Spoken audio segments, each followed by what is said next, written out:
Hey everybody, this is Justin from FrugalSnobs.com. What's up, YouTube? Bringing another currency review video broadcast. Let me say hello. Hello. So, today we have a score. Now, we've talked about this on the Frugal Snobs podcast, so if you have not subscribed to the podcast, make sure you do that. Go to all of your podcasting networks and check us out on iTunes and Apple Podcasts, of course, Google Play Music, Stitcher, TuneIn Radio, and others. Go to FrugalSnobs.com for a full list of networks.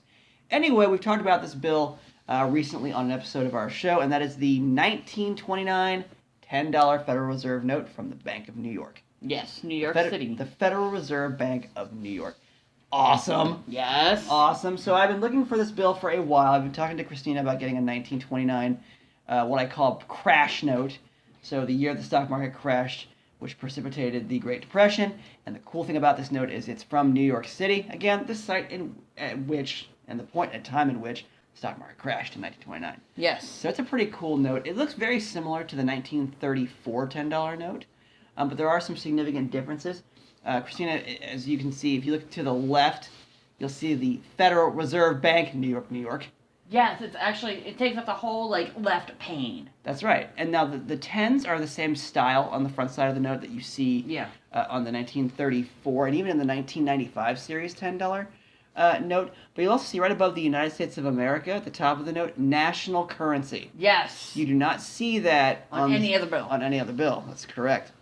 And also, if you look to the right, you have a little bit of a difference on the seal. You also see these large B's. Throughout the bill, which is, of course, for B being the New York Federal Reserve Bank. I think A is Boston. Yes. And I think C might be Philadelphia. It is. I think. Okay, so here you see the B's mentioned. You also see prominent serial numbers provided in the upper right and lower left of the note. I think you see this also in the 1934 series bill as well, I believe. And these are in brown ink. Versus the green ink on the 1934. Yes, or blue on a silver certificate. Yes. So this is pretty cool. It's a brown seal note, is it not? Yes. Excellent. So, again, it's a really cool bill. Happy to get this bill recently on a trip to Chambersburg, Pennsylvania. Random find. That's right. Christine and I were buying some coins at an antique shop, and she found it and called me over. I looked at it.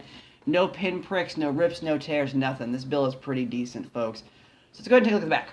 All right, on the back, it's pretty normal. It's like the other notes, from what I can see with the 10s. Yeah, this is what you would see also in the 1934 and even the 1995 series $10 note. Yeah. You have the bucket T mentioned here, the period-appropriate clothing, and, of course, the Treasury Department, I believe. Yes.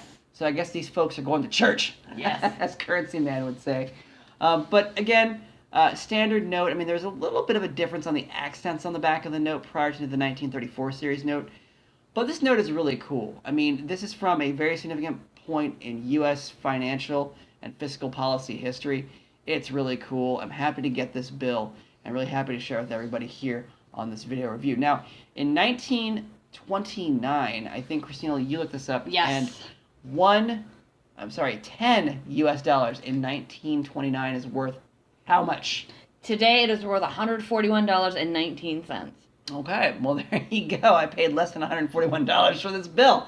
So I guess I'm up. I guess so. I guess so. So a really interesting note, everybody. Again, if you'd also like to see the review for the 1934 $10 note, feel free. You'll actually see, I believe, the silver certificate review for the 1934 $10 silver certificate here on YouTube. So check out the channel and the other videos on the channel. Hit the subscribe button. And remember to check out the Frugal Snobs podcast. Again, you can check that out by finding out more at FrugalSnobs.com. Be well, never pay retail. Make sure you hit the subscribe button. Take care of yourself and each other, everybody, and check out the other videos.